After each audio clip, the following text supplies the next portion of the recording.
सावित्री में। दोस्तों, जैसा कि आप जानते हैं, हम अपने कार्यक्रम में उन बेमिसाल चमकते सितारों को आमंत्रित करते हैं जो अपने अपने क्षेत्रों में अद्वितीय हैं, अनमोल हैं।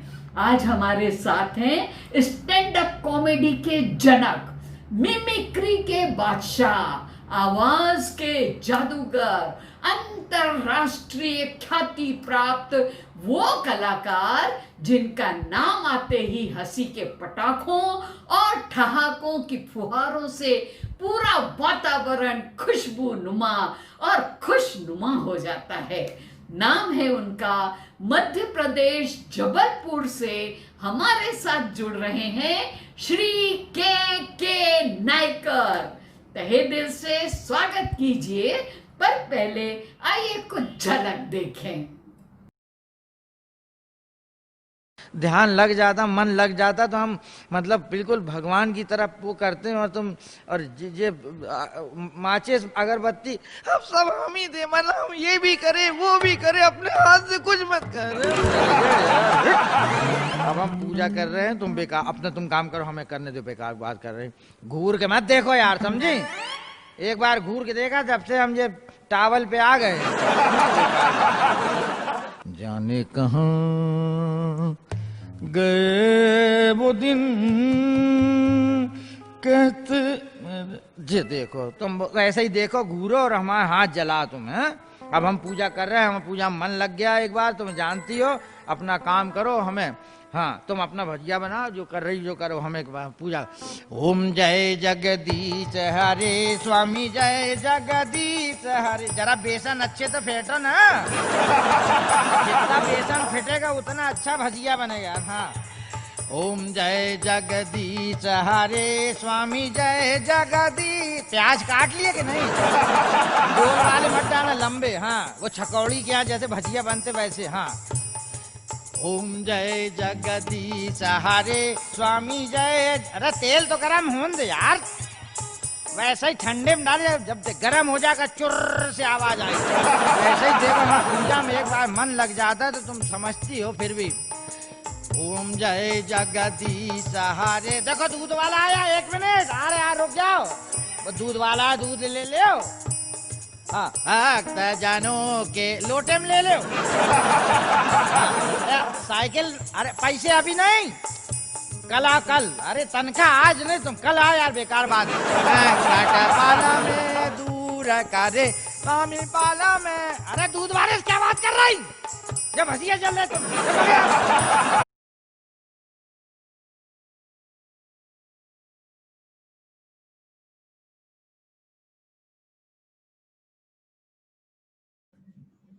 नमस्कार नायकर जी। नमस्कार नमस्कार, कैसी हैं? बहुत बढ़िया, बहुत स्वागत है। आज आपको देखकर ऐसा लग रहा है पुराने दिन लौट आए। मैंने अभी की इतनी सारी क्लिपिंग देखी, आपकी फोटो देखी, वो दिन याद आ गए जब बंबई में हमने कितने सारे शोज किए थे। नहीं, मुझे ही बहुत अच्छा लगा। सम्मोहित हो गई थी, पागल हो गई थी आपके पीछे। और आज आप उसी दम खम और उसी जोश और खरोश से कार्यक्रम देते हैं, ये बहुत बड़ी बात है। मुझे बहुत अच्छा लगा। भीड़ में मैंने कई चेहरे देखे नायकर जी, लेकिन एक चेहरे के पीछे इतनी भीड़ मैंने तो कल्पना भी नहीं की थी।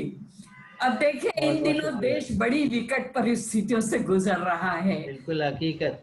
स्टैंड अप कॉमेडियन को सिट अप कॉमेडियन की तरफ बोलना पड़ रहा है। हाँ, ये बात सही है, आज पहली बार हो रहा है। स्टेज होता है, सामने इतनी सारी ऑडियंस होती है, हमारे दर्शक होते हैं, श्रोता होते हैं, और लोगों की तालियां होती है, लोगों की वाह वाह होती है, जो हमारे कानों में शहद घोल देती है।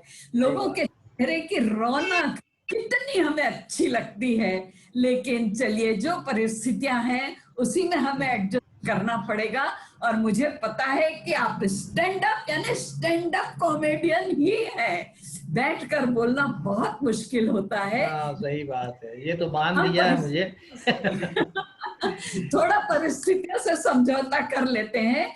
तो मैं अपने दर्शकों को बता देती हूँ मित्रों, आज हमारे बीच है अद्भुत, अनमोल, अद्वितीय वो कलाकार जिन्हें सुनना अपने आप में बहुत बड़ी नियामत है। ऐसा अवसर कम मिलता है। आप पूरे कार्यक्रम को अच्छी तरह से देखें और सुने और एपिसोड के एंड तक आप पहुंचे तो आपको निश्चित रूप से आज के इस दिन का मजा आएगा। बस इसी विश्वास के साथ नायकर जी, मैं आपका शाइनिंग स्टार्स विद सावित्री में बहुत बहुत बहुत बहुत स्वागत करती हूँ। थैंक यू, थैंक यू, बहुत बहुत नमस्कार। बहुत अच्छा लगा, आपने बहुत तारीफ कर दी। नहीं नहीं, मेरे पास तो शब्द भी नहीं है आपकी तारीफ के लिए, पर चलिए, समय की सीमा होती है। सही लेकिन बात है। चाहती हूँ कि देखिए, देश तो कोरोना से पीड़ित है, कितनी हम्म। तकलीफें हैं, लेकिन फिर भी हम हंसाने के लिए, आपके तनाव को कम करने के लिए यहाँ प्रयासरत हैं। तो मेरे साथ ऐसे कलाकार हैं। तो मैं नायकर जी आपसे पूछना चाहती हूँ कि कोरोना के बारे में आप क्या सोचते हैं, क्या कहना चाहते हैं? ये तो बहुत सारा संसार सोच में ही पड़ा हुआ है, क्योंकि जी ये पिद्दी का शोरबा ना तो आराम से किसी को दिखता है, ना तो भौंकता है, ना काटता है। और जिसे अच्छा स्वाभिमानी भी है ना, वो किसी के दरवाजे पे जाता है और कहीं कोई उसके करीब चला गया तो वो छाती में बैठ जाता है और वहीं बिस्तर बिछाता है, और फिर बाकी बिस्तर तो फिर कहीं और बिछ जाता है। मगर अच्छी बात ये है कि कोरोना काल जो चल रहा है, इसने ये तो बता दिया कि कम खर्चे में भी जिंदगी जी जा सकती है और जी घर में खुशी किस तरह की होती है। मगर समस्या ये है कि बहुत सालों बाद जैसे हाँ शेर और बकरी एक ही घाट में पानी पीते हैं ना, वो जी सिद्ध हो गया है। और कई दिनों से पति पत्नी जो है घर को घाट बनाकर और एक ही घर में है और जागते हुए बहुत सारा वक्त भी बिता रहे हैं। और उसी वक्त ये थोड़ी बहुत, शुरू में तो बहुत अच्छा लगा, पत्नी भी अपनी पड़ोसन से बोलती, अच्छा हुआ ना, पहले तो पता नहीं कहाँ कहाँ चले जाते थे, अब हम तो देखते अपने घर ही पे रहते हैं और जो भी करना है घर पे ही करना है, खाओ पियो आराम करो, बातें करने का मौका मिलता है। हाँ सही कह रही हो आप तो बिल्कुल। अब हम यही सोच रहे थे ना, कोरोना का तो नहीं समझ में आया, मगर इनको तो हम समझ पा रहे हैं अब। तो ये भी महिलाएं अपने घर में एक दूसरे के जो है मिलके और सोशल डिस्टेंस का एक मेंटेन किए हुए सारी बातें हो रही हैं, मास्क भी जी लगा रही हैं। और ये बहुत हाँ सारा हिंदुस्तान श्वेतांबर जैन हो गया है क्योंकि ये पट्टी जो है श्वेतांबर जैन में ज्यादा चलती थी जी और वो जी जी पूरा भारत में जो खुशी है। हाँ मगर हाँ इससे कहीं कहीं मैं देखा कि ज्यादा दिन लॉकडाउन हो गया तो बड़ी दिक्कत भी हो गई। कुछ लोगों को तो बड़ी खुशी हुई, जैसे मोदी जी ने कहा कि लॉकडाउन करने वाला हूं मैं, तो एक दूसरे से कह रहे थे कि मोदी जी कह रहे हैं कि लॉकडाउन कर लेंगे तो अच्छा है, पहले 15 लाख दे रहे थे, 1 लाख डाउन हो जाएगा तो 14 तो मिलेंगे कम से कम। ये उस चक्कर में लोग खुश हो रहे हैं, तो अर्थ का अनर्थ लग रहा है। मगर मैंने देखा है लॉकडाउन में ज्यादातर घरों में आदमी शुरू में तो बहुत सहयोगी रहा, फिर धीरे धीरे उसका रंग उतरने लगा। जब पत्नी कहती, सुनिए ना, अरे मर गए यार, अब क्या सुना रही हो, हम करने तो दो, जो दिया है वो कर रहे हैं, बर्तन बर्तन हो जाए फिर सुनेंगे तुम्हारी बात हम। आप तो वही कहते रहते, मैं कुछ और बोल रही थी, आप कुछ मत बोलो, बस सुबह से धोते धोते थक गए, अब और क्या है, आप समझ नहीं रहे हैं। हाँ बोलो क्या है। तो आदमी ने खुद बोला, मेरे मन में कुछ विचार आया है, बोलो कहूँ। तो कहने लगी, क्या क्या सोच रहे हैं आप। बोले मैं सोच रहा हूँ अगर अपन दोनों मिल जाएं तो कोरोना से लड़ जाएं और कोरोना को हरा के बताएंगे। तो पत्नी बोली, फालतू बात मत करो, समझे ना, हमें कोरोना कोरोना से कोई मतलब, हमें लड़ना तो आप ही से है, अगर आपको लड़ना है तो हमसे लड़ लो, हमें कोरोना की बात मत करना हमसे। कई बेचारा बेचारा उदास हो गया, मायूस हो गया। मैंने कई जगह देखा है ये, कई कई जगह इस तरह का वातावरण बना है। और अच्छा, सबसे ज्यादा तो दिक्कत है सर्वेंट्स की हो गई भाई। सावित्री जी, जी। सर्वेंट ऐसे परेशान हो गए हैं कि उनका काम, अच्छी भली बेचारी काम करके जाती थी और उन्होंने मना कर दिया, अब तुम 1 हफ्ते बाद में मैं फोन करूंगी तुम्हारे को, फिर आना काम काटने को, समझा ना तुम। तो 1 हफ्ते बाद वो बेचारी फोन करके पूछ रही है, मैडम मैं आऊं क्या काम पे? अरे नहीं भाई, अभी मत आओ। नहीं, मैंने फोन करके इसलिए पूछा आपसे कि साहब का काम कहीं आपको बहुत पसंद आ गया तो मेरी नौकरी चली जाएगी। अरे ये भी बड़ी दिक्कतें हो रही कोरोना काल में, बहुत तकलीफें हैं। और कई कई कई दफा तो इरिटेट होके आदमी, पहले शुरू में 2 4 6 8 दिन लोगों को अच्छा लगा, 10 दिन भी हाँ, अच्छा लगा। जैसे ही उन्होंने कहा अब लॉकडाउन बढ़ रहा है तो आदमी का भी जो है वो माथा, बोले ये क्या बढ़ रहा है यार, ये घर के अंदर से बाहर हो नहीं रहे। पत्नी ने किसी दिन कोई बात ऐसी कर दी तो उनका दिमाग ही खराब हो गया, बोले दिमाग मत खराब, हम समझे, हमारी बात सुन लो, तुम हम तुम्हारे साथ इतने दिन में हम या तो मर जाए या जिंदगी में अब हम। अरे तुम मरो ना, बार बार बात बात में जरी मर जाए मर जाए मर जाए करते रहते हो, ये क्या, मर के तो दिखा तुम। अच्छा, तुम क्या सोच रही हो हम मर नहीं सकते? अरे 10 बार नहीं 100 बार बोले, मरे हुए 1 आध बार, बेकार बात करते फालतू के। आदमी को गुस्सा आ गया, गया वो अपने लड़की की वो चुन्नी उन्नी रखी थी लेके आया, घर से स्टूल खींचा और चढ़ के पंखे में फंदा बंदा लगाने लगा। तो औरत वहां से बोली, अरे जो कुछ करना है जल्दी करो भाई। बोले मरने भी नहीं देगी चैन से। बोले हमें कोई मतलब नहीं, तुम मरो चाकर, हमें स्टूल की जरूरत है, जल्दी करो जो कुछ करना है। तो ये आज ये भी स्थितियां निर्मित हो रही हैं। मगर मैं कभी कभी सोचता हूँ कि ये इस कोरोना काल में बहुत से लोगों को ये तो समझ में आ गया जिंदगी में कि बहुत सारी ज़रूरतों से दूर हो गया और बहुत सारे ऐसे काम जिसकी ज़रूरत नहीं थी वो करता था। तो ये कुछ तो अच्छा भी हुआ है और बाकी ठीक है, प्रभु की लीला है, अपरंपार है। कोई घर के पार है, कोई इस धरती से पार है, इसमें अब किसी का वो नहीं है। मगर एक जगह घटना मेरे को याद आ रही है, ये कोरोना में जिस वक्त वो जो ठेका वेका खुल गया था ना सावित्री जी, तो हाँ, वो ठेका खुल गया था तो बड़े खुश हुए। इससे ज्यादा खुशी देश में किसी को नहीं हुई जितने शराब पीने वालों को हुई। वो तो हाँ, इतने खुश हो गए कि बस, अरे वाह, इससे बड़ी बात तो खुशी। बल्कि किसी ने कह भी दिया था, बोले जितनी हाँ, इकोनॉमी है मोदी जी, हाँ, एक दो हाँ, चार दिन खोल तो दो, फिर चले बंद कर लेना, पूरा पैसा लौट के आ जाएगा। और हकीकत में हुआ भी।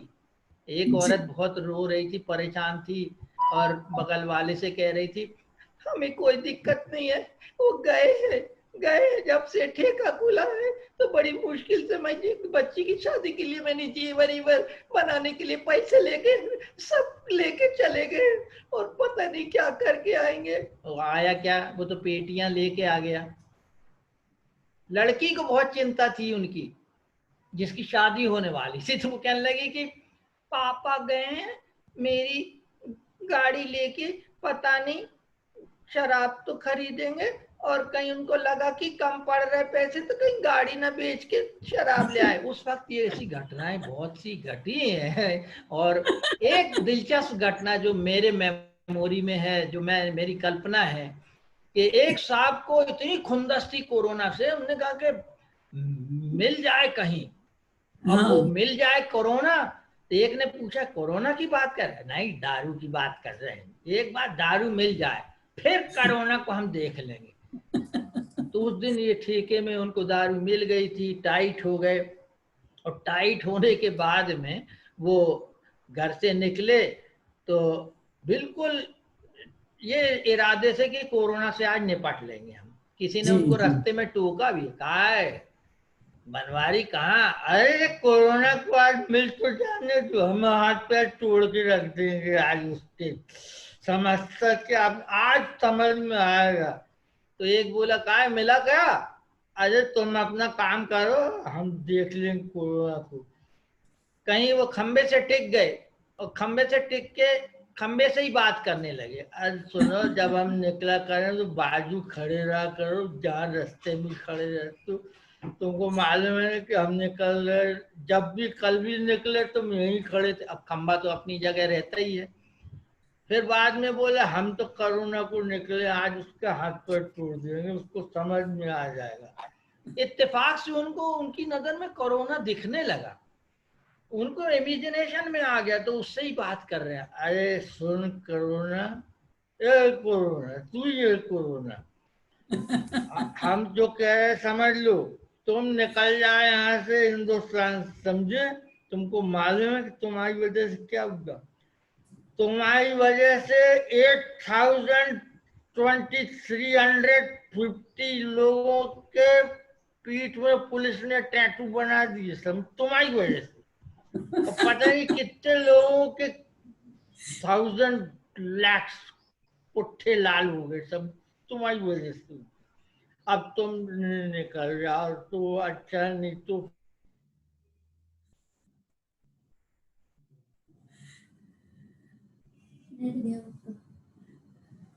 उनका क्या? बहुत बुरी तरह से बोल रहे कोरोना जो I will kill you and you don't know what I am, you damn fool bloody, you go directly. समझे तुम? अब कोरोना तो था ही नहीं, समझ में नहीं। बड़ी देर बाद उनको लगा कि ये तो साला अंग्रेजी भी नहीं समझ रहा। बोला अच्छा, तो तू तो ओमान से आया था ना, वहां से जो चाइना में समझाते हो, अब समझ लेना। रेलवे ने गाड़ी चला दी, बैठो, तुम्हारा टिकट हम ले देंगे, तुम निकल जाओ सीधे श्रीलंका, और वहां से हमें चाइना निकलो, समझे? उसको चाइना में समझा रहा। यू ऐसे हाथ पे दिमाग खा, समझे? और देखो तुम्हारे बाप को, तुम्हारे माँ को, बाद में किसी ने कहा कहाँ पीछे पड़े हो यार। नायकर जी, एक बात कहना चाहती हूँ, आपके पास पूरा भंडार है, आप वन मैन आर्मी है। आप पूरी रात और पूरा दिन आप सुना सकते हैं, लेकिन यहाँ पर समय की थोड़ी पाबंदी, तो क्यों ना मैं समझता छोटे हूँ। छोटे टुकड़ों में अलग अलग हम लोग कर ले। और पति पत्नी की बात आपने की, मुझे एक छोटी सी बात याद आ गई। पत्नी पति से कहा, देखो जी आप घर में भी मास्क लगा कर रहा करो। पति घर में मास्क कौन लगाता है? बोले नहीं नहीं, आप लगा के रखा करो, सारे दिन आपका मुंह देख देख कर मैं कितनी इरिटेट हो जाती हूँ। तो ये होता पत्नी का। लेकिन ये कोरोना क्या आया, हे भगवान, तूने ये कैसी लीला दिखाई, न नाई न बाई न घुमाई न कमाई न मिठाई न शहनाई, दिन भर दिखती है बस लुगाई ही लुगाई, लुगाई। हे भगवान, तूने ये क्या लीला दिखाई, बाहर निकलो तो कुटाई पिटाई और सोटाई, पड़े रहो। तो ये है कोरोना। लेकिन मैं चाहती हूँ कि बहुत सारे विषयों को हम छुएं। हमेशा क्या है, पति उदास रहता है, देखो आप कितने उदास दिख रहे हो आज, है ना? पति रहता है, लेकिन कभी कभी लड़कियां महिलाएं भी उदास हो जाती हैं। वो कब होती है आपकी दृष्टि में, बताइए। देखिए, हमारी जो नजर में महिलाएं जीवन में 2 वक्त ऐसे आए हैं जो मैंने सोचा है उदास इसलिए हो जाती हैं। 2 घड़ी ऐसी आती हैं, या तो उनकी नई साड़ी का रंग उतर जाए कॉटन की, अच्छा, उदास हो जाती, और दूसरा पति अगर भुलक्कड़ किस्म का हो जाए तो उदास हो जाती। तो पति के भुलक्कड़ किस्म होने पे तो उदासी बढ़ी जाती है। 2-3 औरतें बैठी थी, आपस में बात कर रही थी और बोलने लगी कि सही में ना हमारे तो कोई इतने भुलक्कड़ हो गए, वहां तो दिमाग खराब हो जाता, सही में कुछ बोलो, कुछ करके आते हैं। हमारे भी ऐसा ही है, आपके नहीं, हमारे भी है ऐसा ही। हमें तो कभी कभी लगता है कि कुएं में ही डूब जाओ, इससे अच्छा इनका तो इससे तो हम इतने परेशान हैं। आपके साथ हुआ क्या था? कुछ नहीं, सुबह सुबह घर से ड्यूटी पे जाते हैं और जब शाम को लौट के आते पड़ोसन के घर में घुस जाते हैं। तो बताइए, मतलब अब उनका लड़का लाके यहाँ छोड़ता है कि ये है आपका घर, यानी अपना घर तक भूल जाते हैं। तो दूसरी कहने लगेगी, हमारे भी ऐसा ही है बहन जी, हमारे तो बस सवेरे जाते हैं घूमने तो छत्ता लेके जाते हैं और जब लौट के आते हैं तो छत्ता बिस्तर में लिटा देते हैं, खुद खूंटी पे टंगे रहते हैं। तब हम बोलते हैं कि भी खूंटी पे छत्ता टाओ। तो ये इससे परेशान है। और होता है कई दफा इस तरह से। एक तो कहने लगी, हमने उनको आलू लेने भेजा था कि आलू 2 किलो ले आ, तो 2 किलो आलू बुखारा लेके आ गए। बताओ, मतलब ऐसे हो गए। हाँ, हमारे साथ भी ऐसे ही था। हमने कहा भिंडी लाना तो टिंडा ले। तो जब क्या करोगे, इनके पीछे तो सही में कुछ भी नहीं। हमें तो उस दिन से बहुत चिढ़ हो गई इनसे। एक दिन हमने बोला कि बुला पापा को, तो पापा को हमारा बच्चा बोला कि मम्मी बुला रही है। तो वो आए और मालूम सीधे हमारे वो जो प्रिंसी है ना, उससे बात करने लगे। कौन प्रिंसी?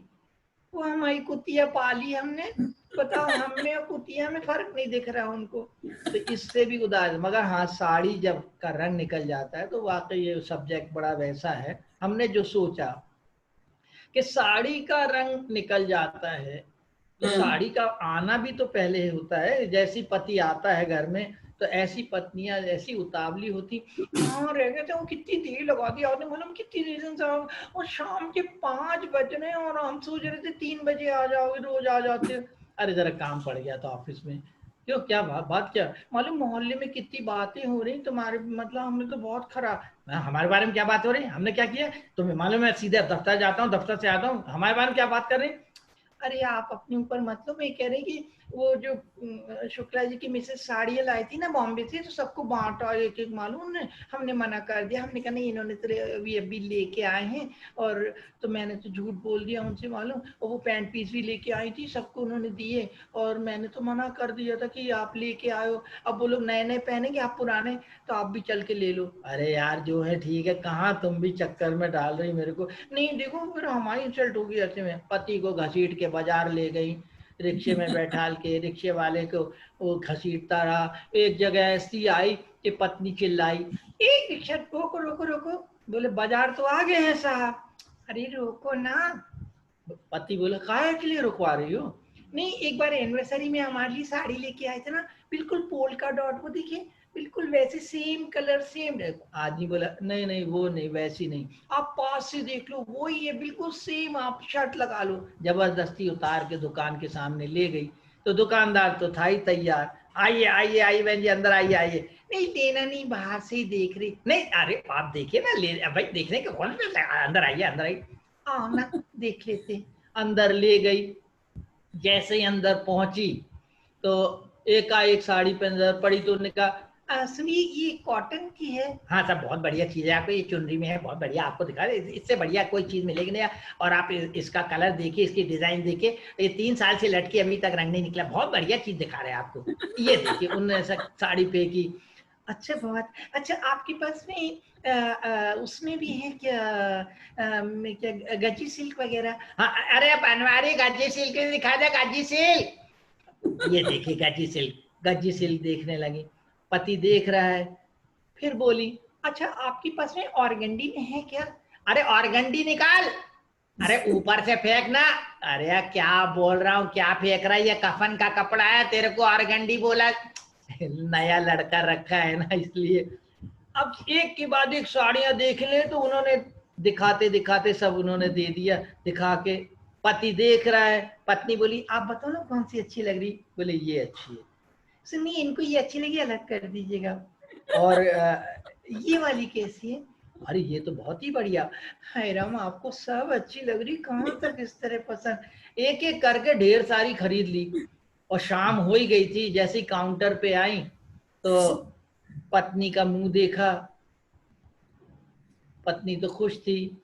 पति का मुंह देखा पत्नी ने, समझ गई। तो कहने लगी, देखिए यहाँ से देखिए चांद कितना सुंदर लग रहा है। पति बोला, चांद तो ठीक है, अभी साड़ी के पैसे दे दो, वो नहीं खरीद सकता मैं। है साड़ियां जब लेके आ जाती हैं, फिर आदमी में भी इतनी फुर्ती नहीं होती जितनी महिला में होती है। ऐसे ही फटाफट बदल के दिखा रही थी, इसका पल्लू देखिए, अच्छा इसकी प्लेट्स कितने अच्छे आते ना, हाय राम इसका फॉल कितना बढ़िया है ना। आदमी बोलता हाँ अरे बहुत अच्छा, हाँ बहुत बहुत बढ़िया है। नहीं नहीं आप बताओ ना। तो फिर पति से बोलती, सुनिए मैं 5 मिनट में आती, पता नहीं वो तिवारी जी की मिसेस मुझे क्यों बुला रही थी, नई साड़ी पहन के गई थी दिखाने के लिए। जब वहां से लौट के आई और दोपहर में, सुबह जब पति चला गया दफ्तर, तो इन्होंने नई साड़ियों को पानी में डुबा डुबा के कि भाई चलो एक बार पहनी तो फिर पहन। तो वो जो क्रिया इन्होंने की पानी में डुबाने की, तो वो कॉटन की साड़ी का लाल की जगह पीला रंग चढ़ गया, पीले में नीला चढ़ गया। बस वहां से उदासी शुरू हुई। पति दोपहर में जब खाना खाने आया तो मुंह लटका था, लो खाओ दाल और दूं। अरे भाई क्या है यार, समझ में नहीं आ रहा मेरे को, ना नमक है ना कुछ। आपको नमक नमक की बड़ी मालूम, साड़ी का रंग सब उतर गया, ऐसा बोलो। ये उदासी महीने भर तक नहीं जाती। पार्टी में जाएंगी, वहां किसी की भी साड़ी पकड़ लेंगी, कॉटन की है, हाँ ये गए थे टूर पे ना वहां से लाए थे, कितनी सुंदर है, अच्छा इसका रंग निकला था क्या, नहीं निकला था। तो और उदास हो गई, क्यों नहीं निकला उसकी साड़ी का रंग। तो ये उदासी का ये सबब इतना बढ़ जाता है कि कई दफा देखने में बहुत मजा आता है। अब ये तो है संसार में अब चल रहा है। बहुत और बढ़िया है, बहुत बढ़िया। मगर अगर मेरे को एक बात आपका, सावित्री, हाँ जी हाँ बोलिए। नहीं मुझे एक इस घड़ी में एक बात याद आ रही है कि एक हाँ जमाना था, एक जमाना है। एक हाँ जमाना था अच्छा, हाँ जब एक जमाना धर्म है। जब धर्म पत्नी हुआ करती थी, हाँ आजकल पत्नी होती है। तो जब धर्म पत्नी होती थी वो जमाना था, और एक हाँ जमाना है जो पत्नी होती है। एक जी जमाना जी। आएगा, पता नहीं पत्नी क्या हो जाएगी फिर। तो कहने का आगे मतलब आगे ये वो जमाना। तो वो जो जमाना था उस समय, अगर पति को कुछ तकलीफ हो जाए तो पति हाँ मतलब तकलीफ में कुछ बोलता था, और पत्नी के सामने अगर वो घटना घट जाए, खांसी चलने लगे या उसकी सांस में कोई तकलीफ, तो पति की तकलीफ पत्नी को देखी नहीं जाती थी, वो धर्म पत्नी हो हाँ जाती थी। तो हाँ एक दफा रात में, मतलब मेरा कहने का पहले पति की तबीयत खराब होती थी, पत्नी जग जग के उसकी सेवा करती थी, और अब उल्टा हो गया है। तो अब पत्नी की तबीयत खराब होती है, पति को सेवा करनी पड़ती। तो वो जमाना जो था, पति खांस रहा था, अरे तो उसकी पत्नी बोली, हमें तो बहुत डर लगता, आपको कुछ होता तो हमें बड़ी घबराहट होती। नहीं नहीं ठीक हो जाए, तुम चिंता मत करो, मैं तो खांसी आ रही है, नहीं मतलब गर्म पानी कर लाए, नहीं नहीं ठीक हो रहा है, ठीक हो रहा है, नहीं तो फिर मतलब हकीम जी को बुलवा लेते हैं बगल से भेज के, नहीं ठीक हो जाएगा, जरा गले में दर्द हो है तो ला गला दबा दे फिर। मतलब धर्म पत्नी इतनी तक सेवा करने को तैयार होती थी, मगर अब उल्टा हो गया है समय। जी अब जी जी। तबीयत खराब होती है तो पत्नी खांसती, पति उठ उठ के बैठ। तो स्टार्टिंग सर्किट पेश कर रहा हूँ कि रात में जब तबीयत पत्नी की खराब होती तो वो कैसा दृश्य होता है, आवाज कैसी होती है, पिच कैसा होता है। आ, आ, अरे बाप रे, अरे बाप रे, पति बेटा घबरा गया, क्या हुआ, क्या आपको कुछ नहीं लग रहा, हमारी कितनी तबीयत खराब। अरे नहीं नहीं हमको नहीं लगे तो क्या पड़ोसी को लगेगा, हम ही को तो लगेगा। फिर आप जरा देर से उठे, नहीं नहीं मैं क्या था कि उस तरफ करवट करके सो रहा था, मैं समझ, तो तुम थोड़ा धीरज धर लो, नहीं अब तो मर जाएंगे ऐसा लगता है। अरे फालतू बात मत करो यार, तुम कैसी गंदी बात करती हो, मर जाएंगे, तुम समझती हो नहीं मरने के बाद क्या होता है, क्या होगा मर जाएंगे तो। अरे मर जाओगी तो पास पड़ोस के सब इकट्ठे होंगे, बांधेंगे बूंदेंगे तुमको और लेके चले जाएंगे, हम देखते रह जाएंगे, कुछ नहीं कर पाएंगे, समझ गई ना तुम। डॉक्टर को बुला के ले आना। अब रात को 2:30 बज रहा है यार, हम जाएंगे तो वो जगन्नाथ का कुत्ता दौड़ेगा तो मेरे को घर ही पे वापस ला के छोड़ेगा, तुम समझो। तो तुम थोड़ा सुबह तक इंतजार कर लो। किसी तरह सवेरा हुआ, पत्नी अलार्म की तरह बड़ी जोर से चिल्लाई, कहाँ गए, अरे बाप, अरे यही है, आपको कुछ नहीं लग रहा। अरे ये बोले यार हमही को लग रहा है, हम बता तो रहे चाय बना के भी नहीं पिला सकते क्या? अरे फटाफट अभी 2 मिनट में लाता हूँ चाय, तुम बिल्कुल धीरज धरो। जैसे ही पति चाय बनाने के लिए गया फिर चिल्लाई, सुनिए ना। क्या हुआ? मैं कह रही थी कि गैस जला के बनाना। अरे हाँ यार गैस जला के बनाएंगे, तुम जरा इत्मीनान तो रखो तुम। फिर बनाने के लिए गया, फिर पत्नी किसी तरह फिर चीखी, फिर आया, अब बोलो ना क्या हो रहा है यार, मैं चाय बना रहा हूँ, तुम तो धीरे धरो कम से कम। इतने जोर से चिल्ला रहे, पास पड़ोस के सुनेंगे तो क्या कहेंगे? अरे क्या कहेंगे, वो भी उठ के यही कर रहे होंगे, तुम समझ नहीं रही हो, बेकार बात कर रही हो। अच्छा तो पहले पत्ती शक्कर डाल के खौला लेना, फिर दूध डालना। हाँ वैसे ही करेंगे, वैसे ही। पति बेचारा हर तरह से करके चाय लेके आया। अच्छा ये चाय पी लो। हाँ मैं पी लूंगी, आपने पी ली क्या? अरे पहले तुम तो पी लो। मुझे कितना खराब लग रहा, आप चाय बना रहे, मैं देख रही। अरे नहीं नहीं नहीं नहीं, मैं समझता हूँ, है समझता हूँ, है। सुनिए ना। हाँ बोलो क्या? एक काम और कर लो। बताओ क्या? आटा गूंथ के पराठे और सेक लेना। गुड्डू स्कूल जाएगा, उसके लिए, गुड़िया के लिए, अपने लिए, और हमारे लिए भी बना लो, बाद में लगेगा। हाँ अच्छा हम पराठे सेकते। गया आटा वाटा गूंथ रहा था, फिर चिल्लाई, सुनिए ना। अरे अब क्या यार, आप चिल्ला रहे? अरे नहीं आटा गूंथ, मजाक में चिल्ला रहा था। बोलो क्या? नहीं बाथरूम में गए थे क्या तुम? हाँ गया था, अंधेरा था तो आ गया निकल के चाय के लिए। नहीं वहां पे कल के कपड़े पड़े हैं सर, तो आप देख लेना। अच्छा अच्छा क्या है, बच्चों के हैं? नहीं हमारे पेटीकोट भी वहीं पड़ा है, वो भी साफ कर। तो सारा कार्य हो गया। सुबह पति दफ्तर चला गया, और दफ्तर के बाद में औरत का ट्रांसमिशन जैसा ट्रांसमिशन नहीं है। पास पड़ोस की 5-6 औरतें सुबह एकदम तड़के से ही घुसी। सही में ना आपकी आवाज सुनकर ना इतना डर लग रहा था मेरे को, मैं तो घबरा गई थी। और हाँ मेरे को भी बहुत डर लगा ना, आपने जैसे चिल्लाया ना, मेरे को ऐसा लगा पता नहीं कैसी आवाज। तो ये बोली क्या हो गया? मैंने कहा मेरे को तो घबराहट हो रही, जब तक आप चाय बना के नहीं देंगे तो मेरे को ऐसा लग रहा मेरे को पता नहीं क्या हो जाएगा। फिर उनने चाय दी मेरे को ना, तब मेरे को चैन आया। और हाँ आपकी आवाज सुना के ना मेरे को भी ना ऐसा लगा कि पता नहीं क्या है, आप इतनी जोर से कभी चिल्लाती नहीं, कितना दर्द हो रहा था आपको। आप कैसी तबीयत है आपकी? बोले जब से वो ड्यूटी गए हैं तब से खूब आराम ही आराम है बोले। तो कई दफा ये सब भी आज, अब तो कोरोना में तो खैर अलग ही जी बात हो गई है। हाँ नाइकर जी, एक बात हम्म, तो बता देते हूँ, जैसे लोगों को पता चला कि आप आने वाले हैं स्क्रीन पर, अच्छा इतने अच्छा। फोन आए कि नायकर साहब आ रहे हैं, तो इतने कम समय में हम उनको कैसे सुन पाएंगे। तो अरे वाह। और 2-3 बार बुलाइए, तो ये तो खैर आगे की बात है। चलिए लेकिन चलिए। मुझे पता है आप तो जबलपुर से हमारे साथ जुड़े हुए हैं, और आपको श्रेष्ठ विशिष्ट और मौलिक हास्य के लिए आपको लाइफ टाइम अचीवमेंट पुरस्कार से नवाजा गया बंबई में।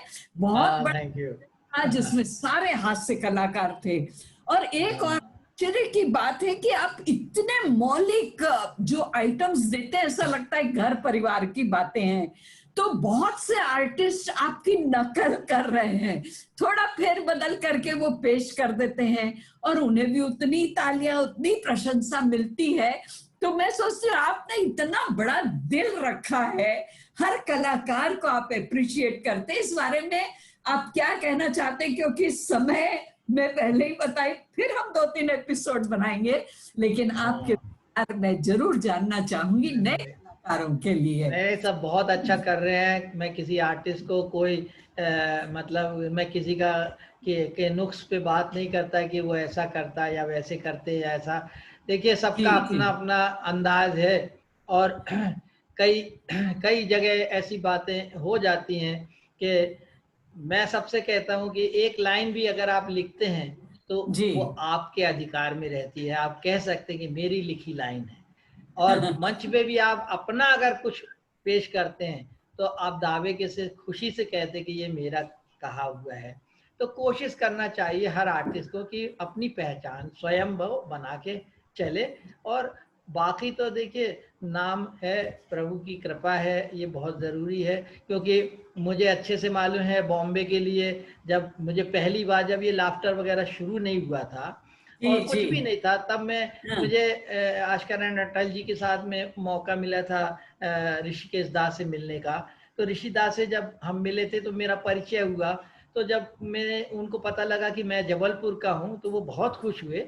और जी वो इतने खुश हो गए कि उन्होंने फिर बोलना शुरू किया। तो हमको 5 मिनट का टाइम दिया था मिलने का।